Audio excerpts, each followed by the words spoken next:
Welcome everyone, this is Adrian with BestLogic Staffing in Rocky Hill, Connecticut. I'm one of the lead recruiters here, and today we're going to be going over the importance of a cover letter. So starting off, what is a cover letter? A cover letter is typically a one-page document. It is submitted alongside your resume, and it serves as an introduction of you. So it's an introduction of your work experiences, your skill sets, and what you can bring to the company. It also adds personality and a little bit of flair. It shows some enthusiasm in the position as well as the company, just from you taking some time out your day, some of your own energy into creating a cover letter for a hiring manager that speaks volume to a hiring manager, and it shows them that you're very interested in the position. But it also shows, it's also a first impression. It's something that they see before the resume, so before they take a look at your experiences, they're really just getting an idea of you. So a cover letter is a really great marketing technique, as well as a marketing practice to really open up the hiring manager before they take a look at your resume and explore further. So nowadays, cover letters are not as relevant as they used to be, I'll be honest there. A lot of job applications don't require a cover letter nowadays, however some do. It depends on the position that you're applying for as well as the company you're applying for. For example, a cover letter may not be required for a machine operating position, but a cover letter may be required for a manager or office position. So when should you use a cover letter? Usually when the position requires one, you'll figure it out as soon as you apply online. They may ask you to upload your resume as well as a cover letter and any additional documents such as certificates or anything else that could help you land the job. So that's one reason to attach a cover letter. Another reason is they may not require it when you apply for the job. However, when you interview for the position, you may need to bring a cover letter attached to your resume for the hiring manager to read before you guys interview.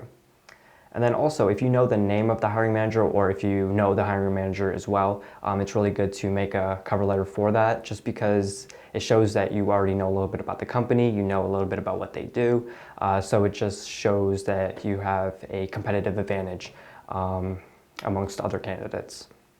And then if you were referred from another candidate from that company, or you know someone in that company and you're referred by them, it's always a good practice to add a cover letter just explaining the situation. I heard about this position from so-and-so. I think my skill sets would be a really great match for XYZ position because, and that's where you would explain why. So that's really when you should use a cover letter, as well as just understanding if the position requires a cover letter as well too. Once again, if you're a machine operator, most likely no cover letter is required, but if you get into the higher level positions such as management, executive, director level positions, you may definitely be asked to add one. So now that we know why we should use a cover letter or when we should use a cover letter, how to create a cover letter is the main question. So starting off with just general information, just the general structure of a cover letter, it should start off with providing your updated contact information. Any contact information that's on your resume, definitely keep it consistent, and also have it up at the top of the cover letter just so the hiring manager can reach out to you with ease. Then after you have your contact information, what you want to do is start off with a greeting. Hi, hiring manager, hello, to whom it may concern if you don't know their name.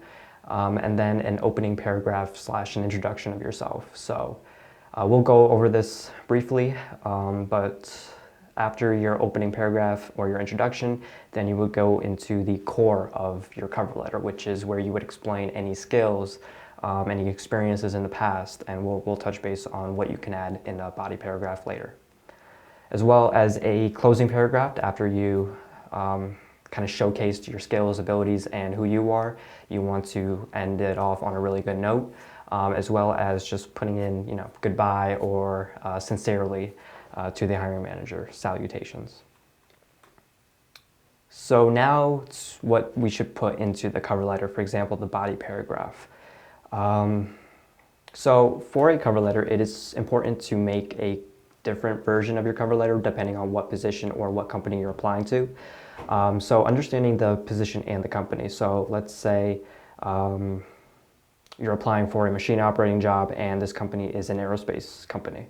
So what I would do is I would understand, okay, I am a machine operator applying for an aerospace company, so aerospace materials, aerospace standards, aerospace tools might be important to this job, as well as the machines I worked on in the past. I might want to add more information as to what I did and how it can help this company out. So understanding the position and the company, and you can do that by studying the job description.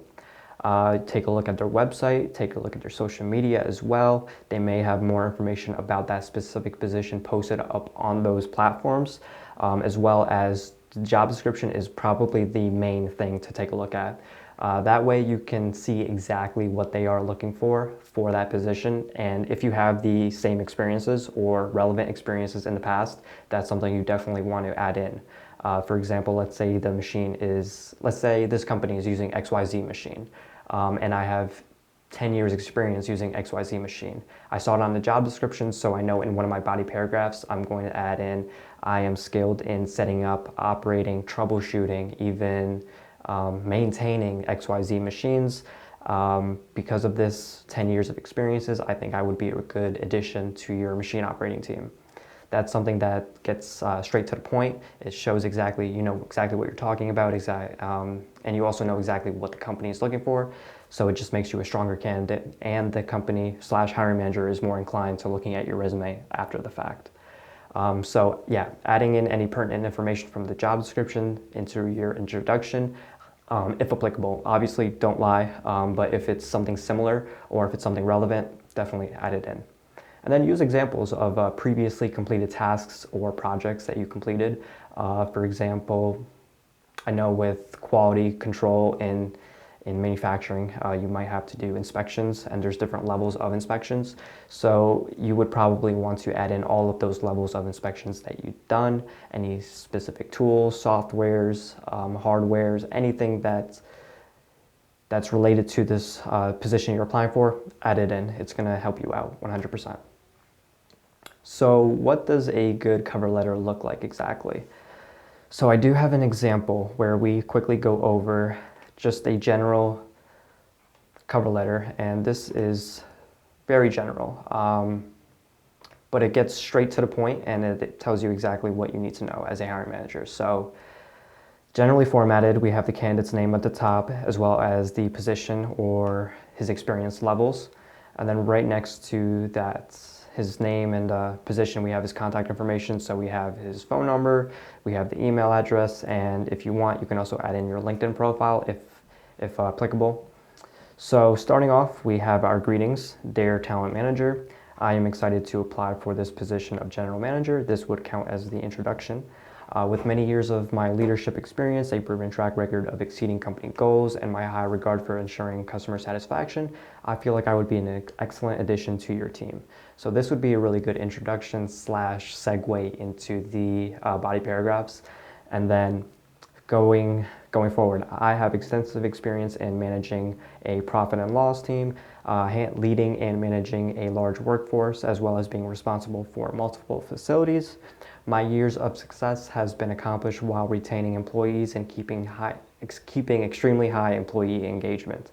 Thank you for the opportunity, and I look forward to hearing from you. Sincerely, candidate's name. So right off the bat, it's short, sweet, simple, and it gets straight to the point with exactly the main skills that this candidate brings to the table. So we know right off the bat he is a general manager or a senior manager going in for a general manager. Has many years of leadership experience with many years of exceeding company goals, as well as having a sense of urgency for customer satisfaction. With that being said, he feels like he would be a great addition to that position. So right off the bat, I think this is really good for the hiring manager to take a look at, because it does get their interest, and that makes me want to see his resume even more after just reading that short paragraph. So I have extensive experience in managing P&L, so adding direct keywords, leading and managing a large workforce, so we know that he can lead large teams, which is really good if you're a large company, as well as being responsible for multiple facilities. So not only one, this candidate has been in charge of multiple facilities, meaning that I think if I need someone who can project manage, handle many things at once, this would be the candidate. So this would make me want to read his resume in greater detail. And then afterwards, since he included all of that information, it's just a short, sweet, simple conclusion, which is my years of success has been accomplished while retaining employees and keeping extremely high employee engagement. So we know that his team stays with him as well too. So right off the bat, this is a really good cover letter, and it makes me want to see his resume. I don't have his resume in front of me for this video purpose, but this is enough just to get the interest of the hiring manager and really drag them in and want to take a look at the resume. So a cover letter nowadays is really just a marketing tool that you can add alongside your resume. It's not required for every job. However, it is really good once you're in the later stages of interviewing, or if it's a position that you're really familiar with or experienced with. You would probably want to add a cover letter just to put you over the top, and most likely that could make or break your application and get a hiring manager to reach out back to you. So with a combination of a good cover letter and a great resume, it is a great tool, or a great way for you to get responses from companies, as well as just get your foot in the door, because sometimes that's all people really need, just a foot in the door to interview with a company. And sometimes a cover letter can really help out in that case. So for the most part, a cover letter is really easy to make. Not a lot goes into making a cover letter. It's really just taking attribute of your skill sets, your experiences, and your strengths and weaknesses, and using that to your advantage, showcasing all of that in front of a hiring manager just to better land you a shot. So I think this is a good point for concluding this webinar. But if you guys have any questions, we do have more information on our website as well as our YouTube channel. We have a lot of videos on making a resume when you have too much experience, making a resume when you don't have a lot of experience at all, as well as how to ace your job applications or interviews as well. So this is me, Adrian, signing off. But if you guys have any questions, you are more than welcome to reach out. We are on LinkedIn, Facebook, Instagram, Twitter, as well as YouTube. So feel free to check us out. Thank you.